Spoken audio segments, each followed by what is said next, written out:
उत्तर प्रदेश में कांग्रेस महासचिव प्रियंका गांधी वाड्रा आज एक नए अवतार में दिखी। सहारनपुर में प्रियंका ने पहले शक्ति पूजा की और फिर किया शक्ति प्रदर्शन। चिलकाना में कांग्रेस की किसान महापंचायत में भी भारी भीड़ जुटी। कार्यकर्ता जोश में दिखे, लेकिन जिस एक बात पर सबकी निगाहें टिकी थी वो था प्रियंका का बिल्कुल अलग अंदाज।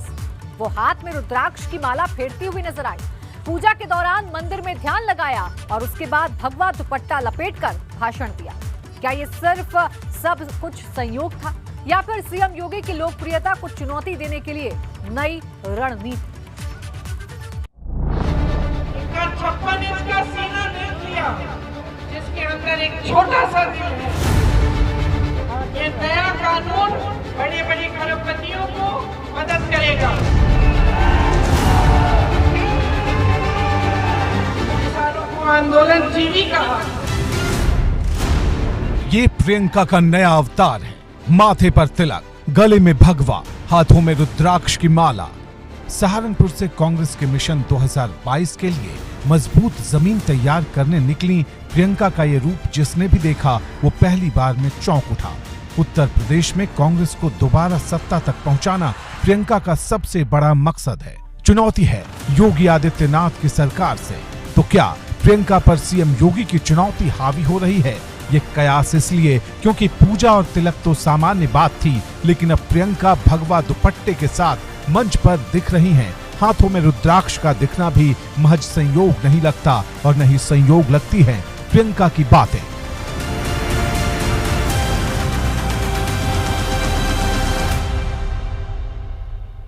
मैं माता शाकुंभरी देवी से आशीर्वाद लेकर आई हूँ। आप सबको मालूम होगा कि माता शाकुंभरी देवी की कथा क्या है। एक समय दुर्गम राक्षस ने वरुणदेव और इंद्रदेव को बंधक रखा था। उस समय भीषण अकाल पड़ा, बारिश नहीं आई, नदियों में पानी नहीं था। तब शाकुंभरी देवी अपनी 100 आंखों से दुनिया को देख रही थी। उनके दिल में दुनिया के लिए दया आई और उन 100 आंखों से उन्होंने आंसू बहाए।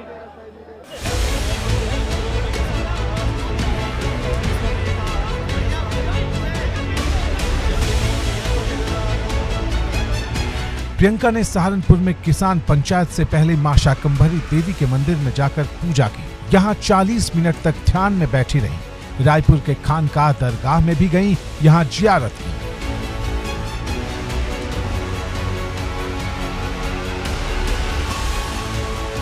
सहारनपुर के चिलकाना में पार्टी के शक्ति प्रदर्शन से पहले प्रियंका गांधी की ये शक्ति पूजा कार्यकर्ताओं और समर्थकों के लिए एक संदेश की तरह थी। संदेश का दायरा कहीं बड़ा था। प्रियंका इसके साथ ही रायपुर के खानकाह दरगाह पहुंची, जहां जियारत की।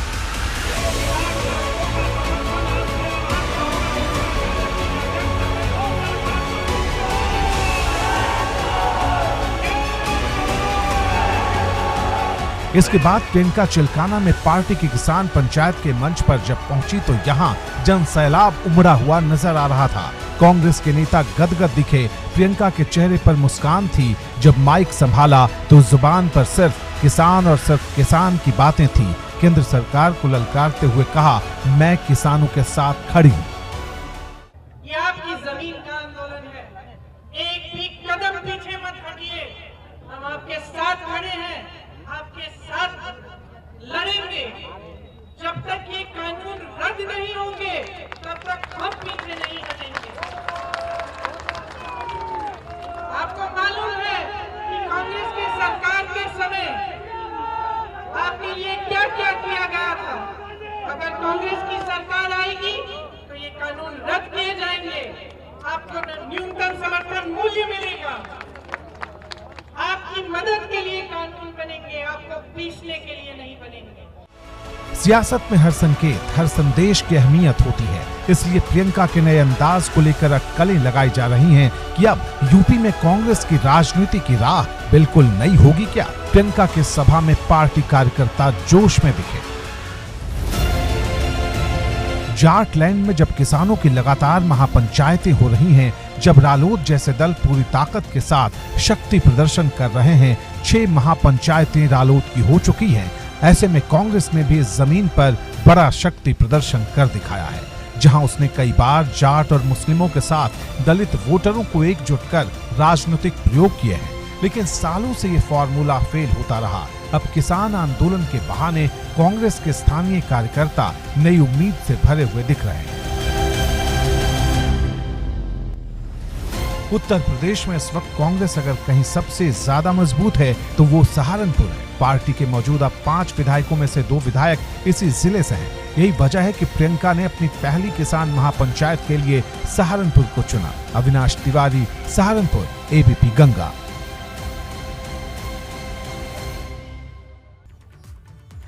तो प्रियंका गांधी आज सहारनपुर में जिस तरीके से गरजी और जिस तरीके से उन्होंने किसानों के साथ होने का दावा किया, उसके बाद कई अटकलें और कई मायने इस चीज के निकाले जा रहे हैं। यही हम समझने की कोशिश करेंगे। हमारे साथ कांग्रेस नेता वीरेंद्र सिंह जुड़ गए हैं। बहुत बहुत स्वागत है वीरेंद्र जी आपका एबीपी गंगा पर। वीरेंद्र जी कहते हैं सियासत में हर एक एक्शन के अपने एक अलग मायने होते हैं, हर एक चीज के अपने एक मायने होते हैं। आज जो अंदाज नजर आया प्रियंका गांधी का, कुछ बदला बदला नजर आया, क्या मायने निकालें उसके?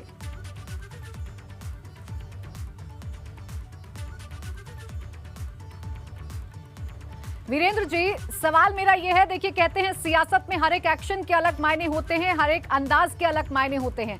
आज प्रियंका गांधी का अंदाज कुछ अलग नजर आया, एक नई प्रियंका नजर आई, क्या मायने निकाले जाएं इस अंदाज के?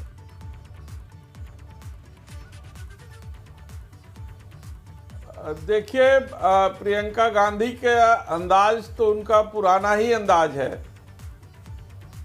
और अपने पुराने अंदाज और पुराने तेवर में ही वो हमेशा रहती हैं।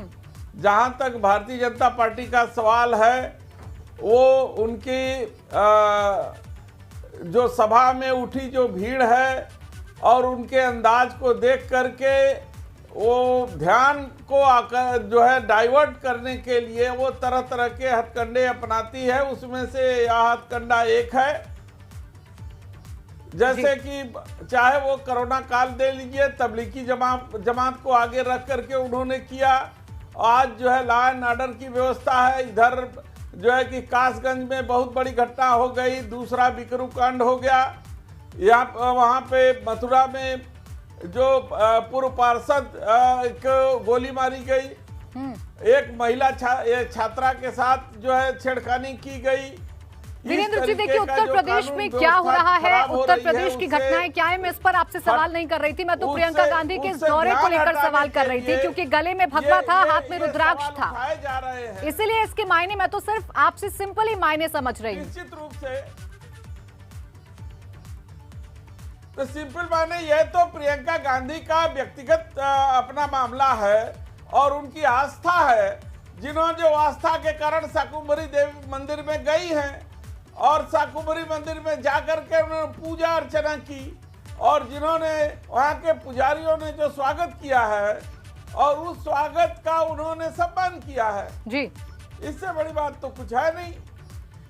ठीक है वीरेंद्र जी, लेकिन देखिए सियासत में जो जैसा दिखता है वैसा होता नहीं है और मुझसे बेहतर आप ये समझते होंगे, आप बड़े नेता हैं, आपको इस बात का एक्सपीरियंस भी होगा कि सियासत में हर एक एक्शन के, हर एक अंदाज के क्या मायने होते हैं। बहरहाल अब बने रहिए वीरेंद्र जी हमारे साथ, आगे भी हम आपसे बातचीत करेंगे। तो देखिए कांग्रेस की नजर इस वक्त सिर्फ और सिर्फ पश्चिमी उत्तर प्रदेश के अपने पुराने वोट बैंक पर है। पश्चिमी यूपी में मुसलमानों की आबादी 26% से ज्यादा है। सहारनपुर जिले की बात करें तो यहाँ की आबादी में 40% के करीब मुस्लिम है। यहाँ के मुस्लिम वोटर कभी कांग्रेस के समर्थक माने जाते थे, बाद में सियासी समीकरण बदलते चले गए। हालांकि पश्चिमी यूपी के कुछ जिले में कांग्रेस अब भी मजबूत है। इसी वजह से पार्टी को नई उम्मीद जगी है। उसे लगता है कि किसान आंदोलन की वजह से जाटों में उपजी नाराजगी और मुस्लिम समर्थकों की एकजुटता के दम पर वो बीजेपी को मजबूत चुनौती दे सकती है।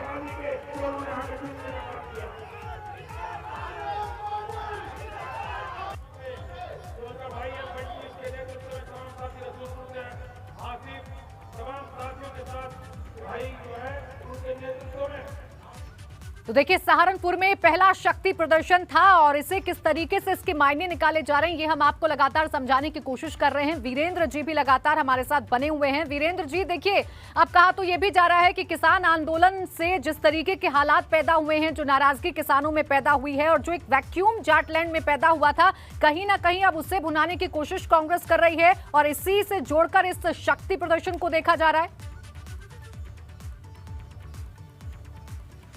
प्राची जी, आपके इस वक्तव्य से मैं इत्तेफाक नहीं रखता, क्योंकि आपने पश्चिमी उत्तर प्रदेश की जनता जो किसान है उसको आपने जाट, आपने जो है मुसलमान आदि कई जो है धर्मों और जातियों में बांट दिया है।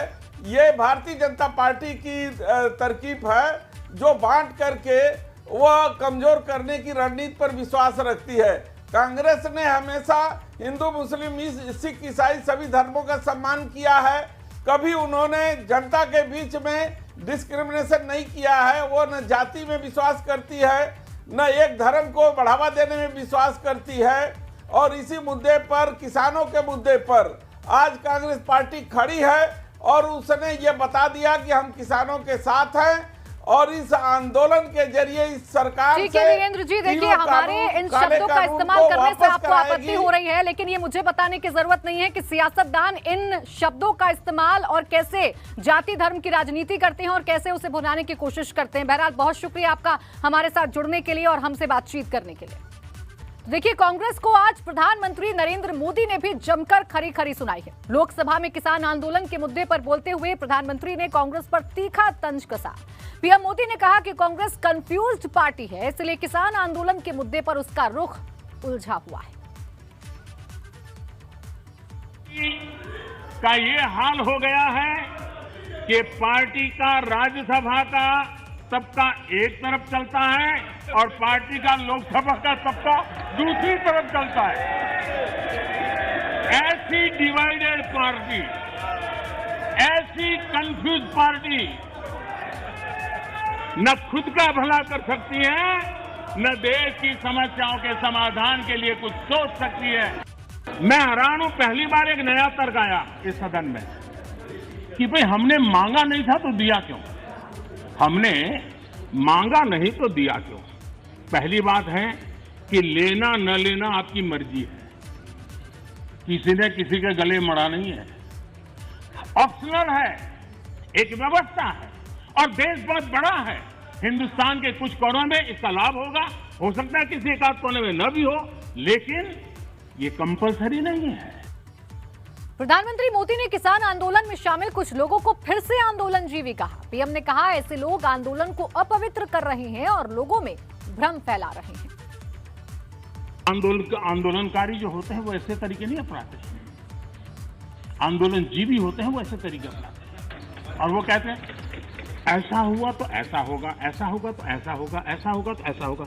अरे भाई, जो कुछ हुआ ही नहीं, जो होना नहीं है, उसका भय पैदा कर करके और पिछले कई सालों से लगातार सुप्रीम कोर्ट का एक जजमेंट आ जाए, कोई निर्णय नहीं हुआ है और एकदम से तूफान खड़ा कर दिया जाए, आग लगा दी जाए देश में। ये जो तौर तरीके हैं, उन तौर तरीके जो भी लोकतंत्र में विश्वास करते हैं, जो भी अहिंसा में विश्वास करते हैं, उन सब के लिए चिंता का विषय होना चाहिए। ये सरकार की चिंता का नहीं, देश की चिंता का विषय होना चाहिए। हाँ, इनकी सरकारें हैं अलग अलग, जो सामने बैठे हुए मित्रों की, उन्होंने भी कम अधिक मात्रा में इस कृषि क्षेत्र में रिफॉर्म करने का प्रयास किया भी है और हम तो वो हैं जिन्होंने 1500 कानून खत्म किए थे। हम प्रोग्रेसिव पॉलिटिक्स में विश्वास करते हैं, हम रिग्रेसिव पॉलिटिक्स में जाना नहीं चाहते हैं और इसलिए, और भोजपुरी में तो एक कहावत है, कुछ लोग ऐसे हैं, भोजपुरी में कहावत है, ना खेलब ना खेल देव, खेलबे बिगाड़ब। न खेलूंगा न खेलने दूंगा, मैं खेल को बिगाड़ के रखूंगा। तो अपने ही अंदाज में प्रधानमंत्री नरेंद्र मोदी ने अपने विरोधियों पर हमला बोला।